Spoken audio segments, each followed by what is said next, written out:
各位朋友，大家好。上一期关于阿富汗的视频播出以后，大家的反响呢非常的不错，这一点呢多多少少是出乎我的意料。也有的朋友在留言区里提问说，阿富汗怎么会成为现在的这样一个国家？怎么会成为一个伊斯兰国家？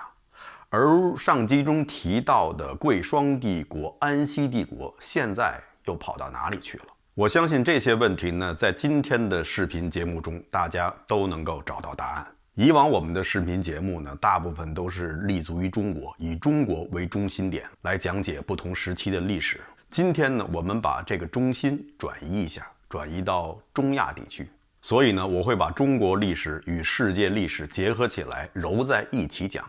这样的话，这期的内容呢，就会非常的庞杂。我在这里呢，先给大家提个醒，请大家做好思想准备。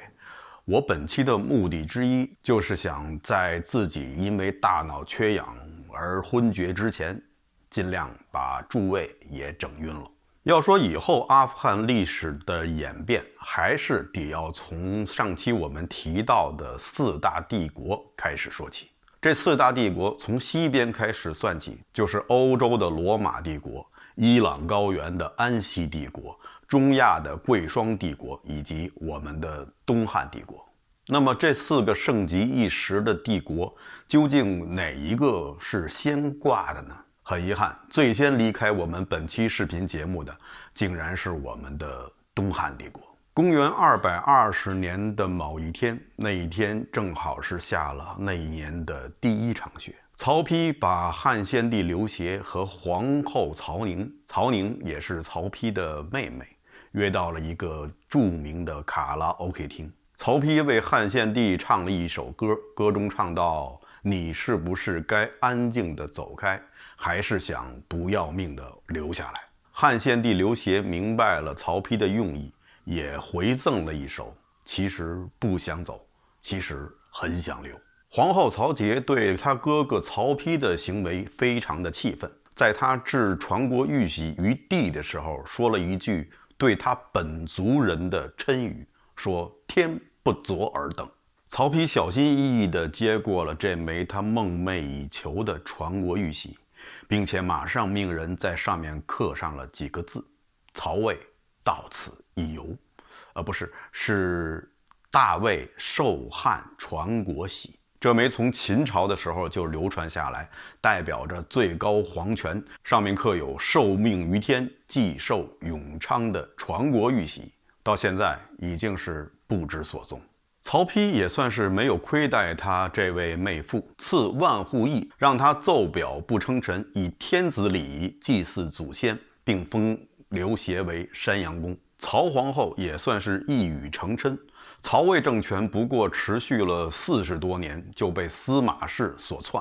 刘协的儿子刘康目睹了相似的一幕再一次重演，不过这次主角变了，被逼禅位的变成了曹魏，而逼迫禅位的变成了司马氏。历史是很公平的，不过有的时候来得早，有的时候来得晚。东汉帝国就这样在内忧外患之下，在公元220年彻底的成为了历史。中国也又一次的进入了乱世。在4年以后，也就是公元224年，又有一个帝国宣告瓦解。这个帝国是谁呢？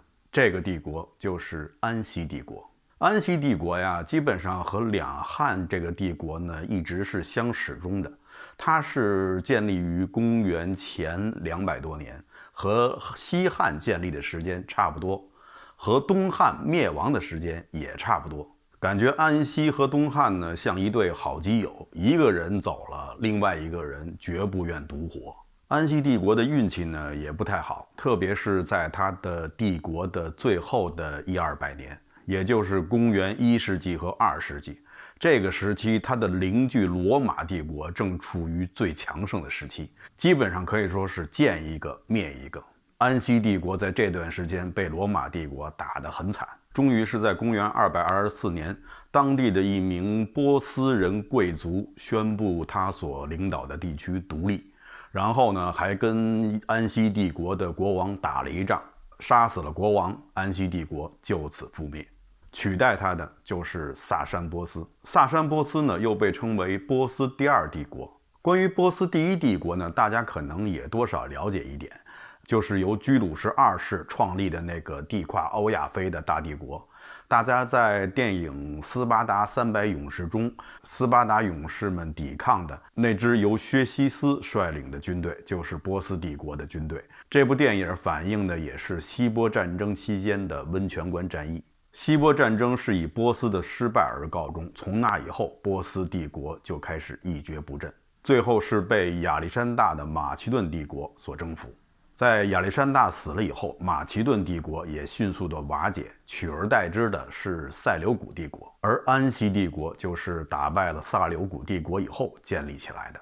所以呢，按照时间顺序，就是先有的波斯第一帝国，然后是亚历山大创立的马其顿帝国，然后是塞琉古帝国、安息帝国，现在到了萨珊波斯帝国。萨珊帝国建立以后，马上就奉索罗亚斯德教为他们的国教。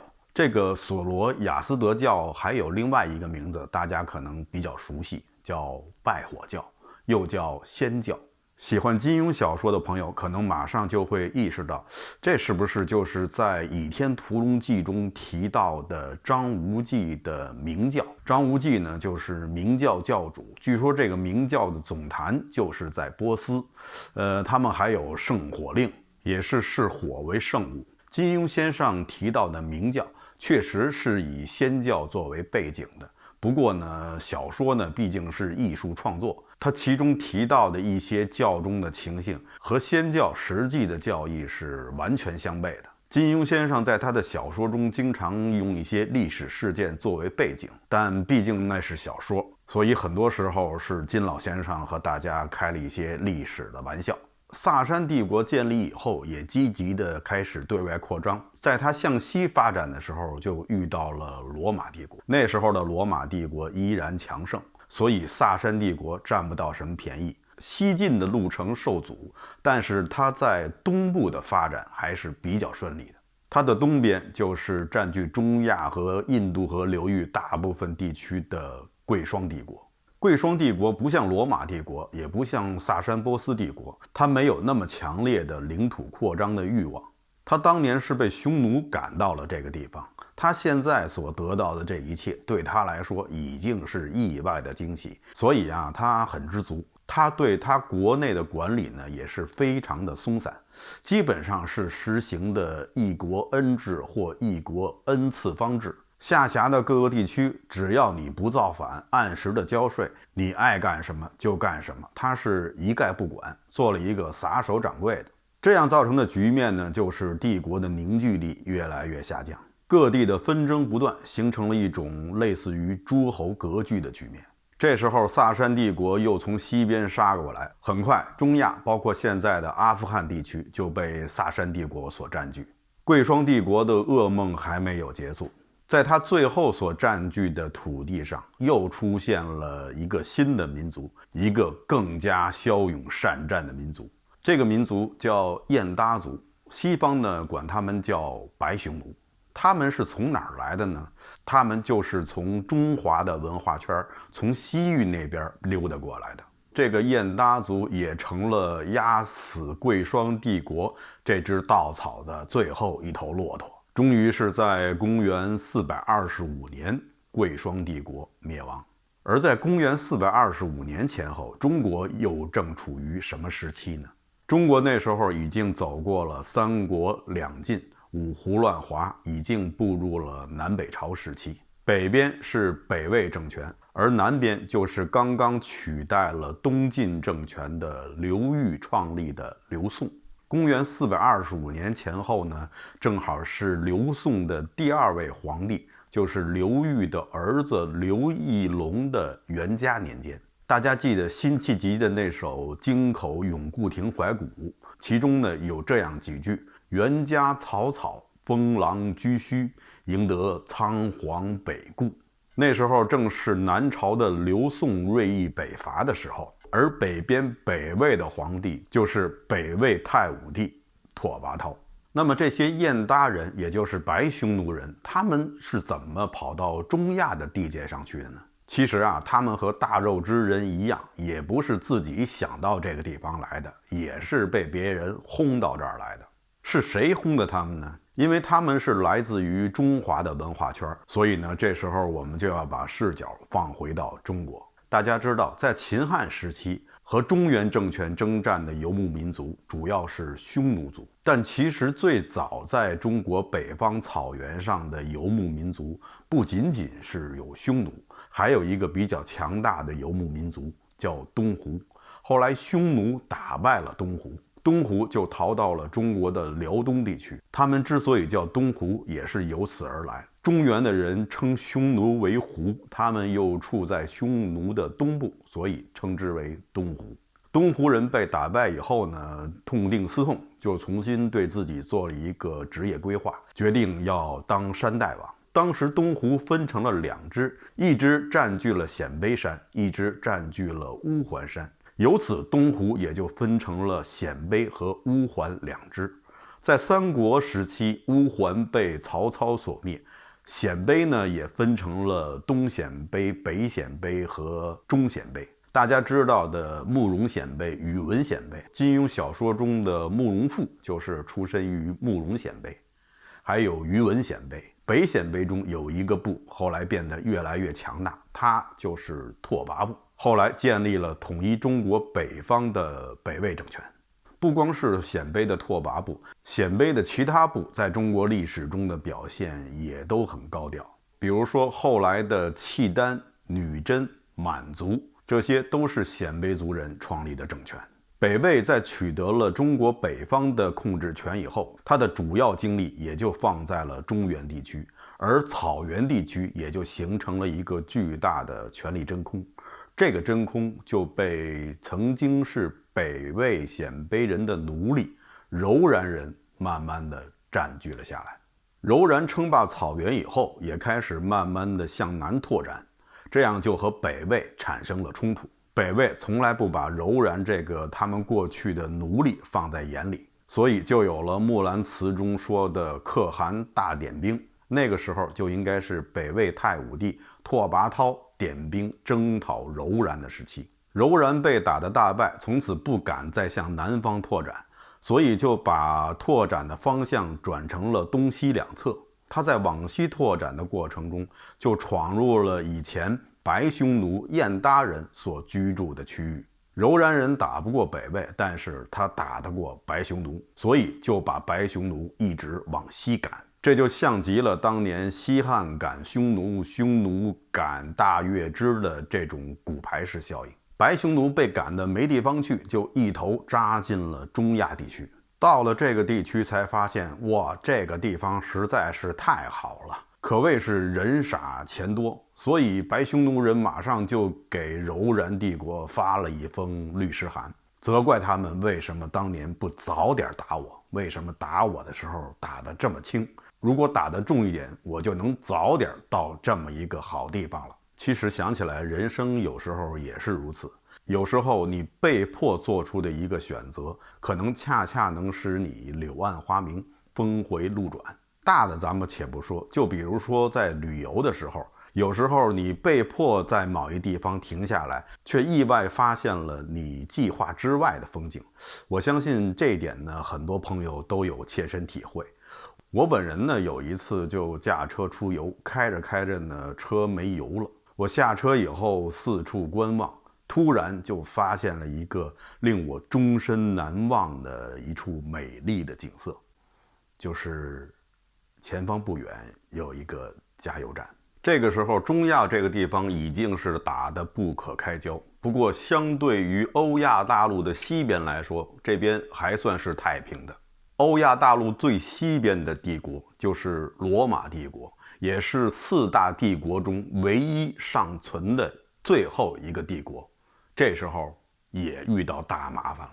大家还记得上一集我提到的熊人，就是阿提拉率领的那支游牧大军，也是差不多在这个时候出现在了东欧的草原上，然后就像狮子驱赶羊群一样，把阿兰人、东哥特人、西哥特人都驱往了更靠西的罗马帝国。这些蛮族加上匈人在罗马帝国的土地上可以说是肆意妄为。幸亏是在公元453年阿提拉暴毙，不然的话，可能这时候西罗马帝国已经灭亡了。虽然说阿提拉死了以后，匈人大军作鸟兽散，但是留下的东哥特人、西哥特人这些人也没有给西罗马帝国任何的喘息的机会。俗话说，光脚的不怕穿鞋的。相对于西哥特人而言，罗马帝国就是那个穿鞋的。匈人在他的帝国土地上这样一场浩劫，使他的元气大伤，而西哥特人并没有失去什么，他依然可以穿别人的鞋，走自己的路，让别人找去吧。所以西哥特人的力量慢慢的壮大，罗马人的力量慢慢的衰弱。终于在公元410年，西哥特人攻入了罗马。随后在公元476年，西罗马帝国的雇佣军统帅日耳曼人奥多亚克废除了西罗马帝国的最后一个皇帝罗慕路斯，这也就宣告了西罗马帝国的灭亡。说起来也真是巧得很，当年建造罗马城的那个人，也就是传说中被母狼喂养大的那2个男孩的哥哥，也是叫罗慕路斯。西罗马帝国的灭亡就标志着欧洲从此进入了中世纪。欧洲的中世纪是非常的漫长的，一直到那个俗称的千年老妖东罗马帝国，又叫拜占庭帝国，在公元1453年被奥斯曼土耳其帝国征服。这时候历经了差不多1000年，欧洲中世纪才算结束。在之后算是走出了这段黑暗，迎来了文艺复兴的曙光。我们再把目光放回世界的东方，放回到中亚地区。白匈奴进入中亚地区的时候，贵霜帝国已经是非常的衰弱，而以前臣服于贵霜帝国的那些小国们也纷纷的宣布独立，其中就包括昭武9姓。昭武9姓呢，我在以前讲唐朝的节目中多次提到。昭武9姓国中最大的一国叫康国，也就是以前西汉时期的康居国。此外还有安国、石国、史国、何国、曹国、花剌子模、米国。这些个国家呢，说起来其实都不大，最大的康居国也不过只有几万军队。说起来，昭武9姓也就是粟特人，他们和这时候已经进入中亚的萨珊波斯人有着很深的渊源。粟特人是出自于伊朗高原的一个游牧民族，叫斯塔基人，中国的史书上管他们叫塞族人。波斯人跟斯泰基人都是出自于伊朗高原，二者有什么区别呢？其实很简单，就是在城里居住的就是波斯人，在城外游牧的就是斯塔基人。而粟特人呢，以前也是斯泰基人，不过呢，是在丝绸之路开通以后，有一部分人就不愿意再去做打劫的生意了，改行做生意。为了赚取更大的利益，这部分人呢就不断的向东迁徙，所以慢慢的就到了中亚地区。自认为正宗的斯泰基人是看不起这些做生意的斯泰基人，他们认为这些人不务正业，忘记了祖传的手艺，不去打劫而去做生意。对于正宗的斯泰基人而言，拿东西还要付钱，这简直是不能想象的事情。难道不是只要亮出刀子就可以了吗？所以他们打心眼里看不起这些做生意的人，于是呢就称呼他们为粟特人，认为他们根本就不配做斯泰基人。除了昭武9姓国以外，那时候在西域地区还有很多的小国，比如说大家知道的疏勒、于田、高车、乌孙。在以前东汉时期的很多的西域小国，就是那所谓的西域36国，很多国家这时候已经消失了。比如说楼兰古国，还有精绝国。楼兰古国和精绝国呢都是小国，规模呢可能还没有现在一个乡镇大。像楼兰国只有3000多人，士兵也只有500多人。精绝国呢也是很小。楼兰国最后是如何消失的，这个到目前来说还是一个谜，有很多种不同的说法。比较获得认可的说法呢，说的是和当时的孔雀河改道有关系，也就是说楼兰没有了水源，在西域地区，所有的这些绿洲国家都有一个特点，它们的生命线都是依赖于高山融化的冰雪形成的涓涓细流。这个细流流经一处，形成一个绿洲，也就形成了一个城邦国家。所以呢，西域的国家呢都不是很大，因为水量有限，不可能养活更多的人口。一旦水源枯竭，那么这个小国也就自然灭亡了。我想楼兰古国很大程度上也是因为这个原因。精绝古国呢，最后是被另外一个更大一点的西域小国所灭。这个小国的名字叫鄯善国。反正西域这些小国啊，有的是因为自然原因，有的呢是因为相互之间的兼并，所以呢很多国家都已经消失不见了。像以前我们提到的乌孙国，这时候虽然还有，但是呢国力已经大大的衰弱。和这些西域小国比起来，白匈奴就俨然像是一个巨无霸。所以说他进入中亚以后，可以说就宛如砍瓜切菜一般，就把这些小国都收拾了。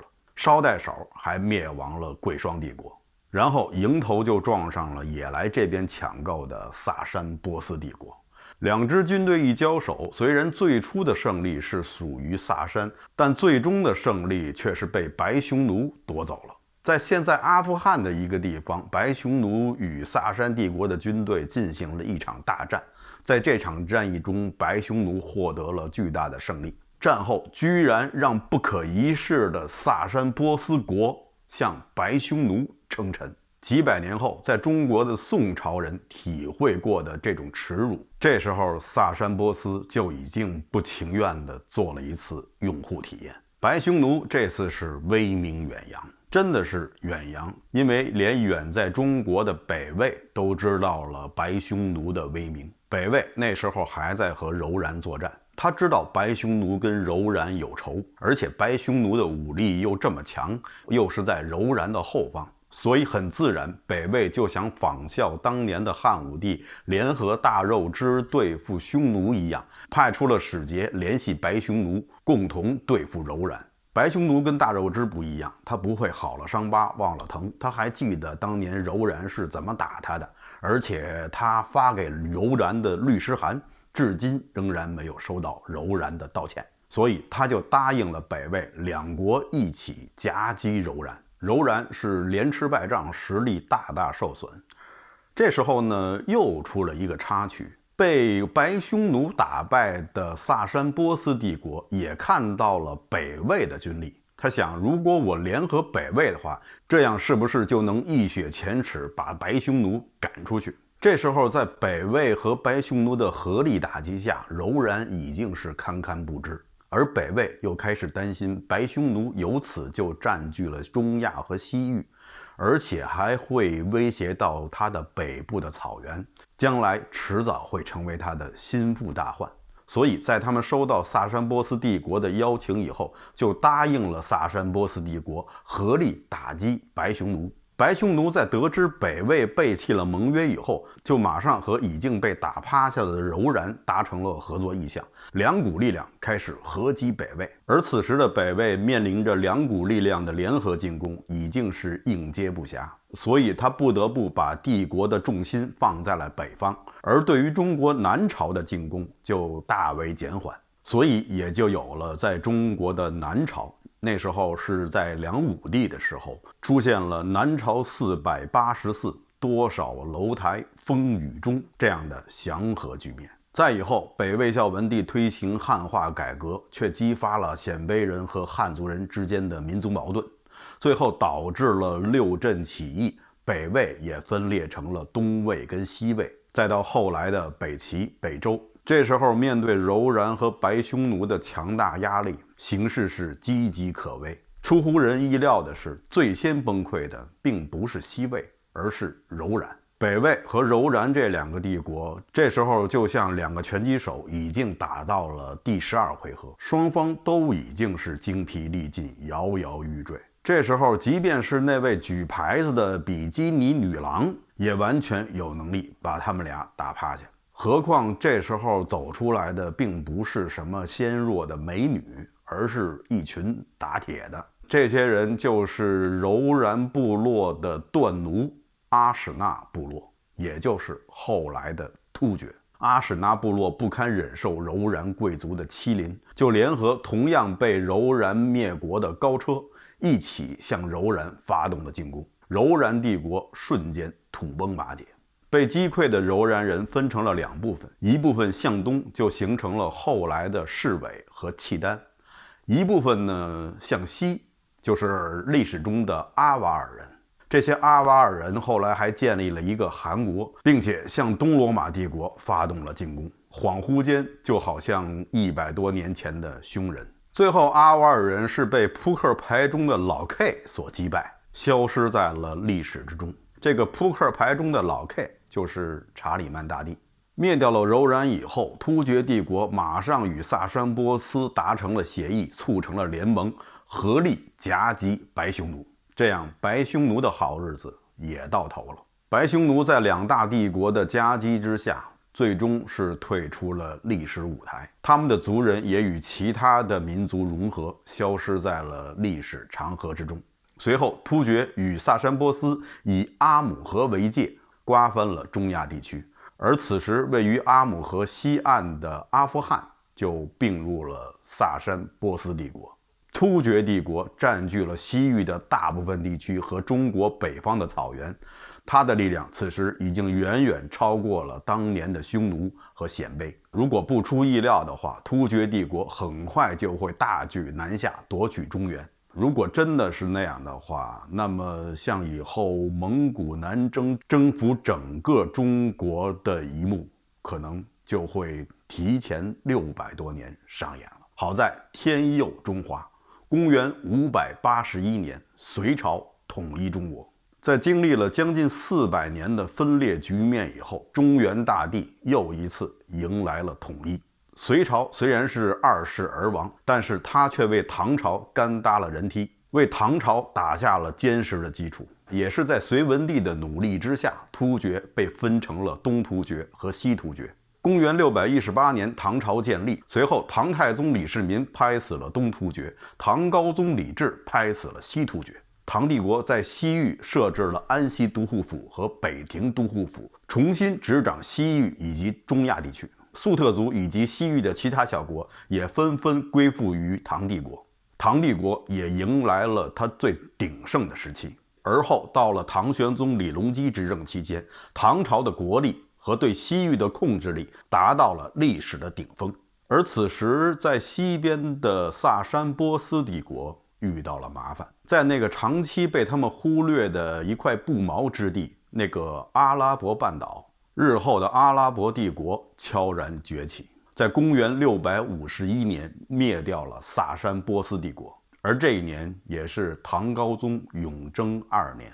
阿拉伯帝国的势力不断地向西拓展，终于进入了中亚地区，终于与唐帝国有了一次直接的接触。两国的军队在现在的吉尔吉斯坦地区爆发了一场战役，这就是历史上的达罗斯之战。此战唐军失败，2年以后爆发了安史之乱，从此唐帝国的势力彻底退出了中亚，中亚也就被阿拉伯帝国所占据，并且开始全面的伊斯兰化，而阿富汗也由此成为了一个伊斯兰国家。关于唐帝国与阿拉伯帝国的这段历史呢，我今天说的比较简单，主要是因为这期的内容已经是太多了，如果再接着说下去的话，我担心大家也很难消化，所以呢，这个话题留给以后咱们有机会的时候再聊。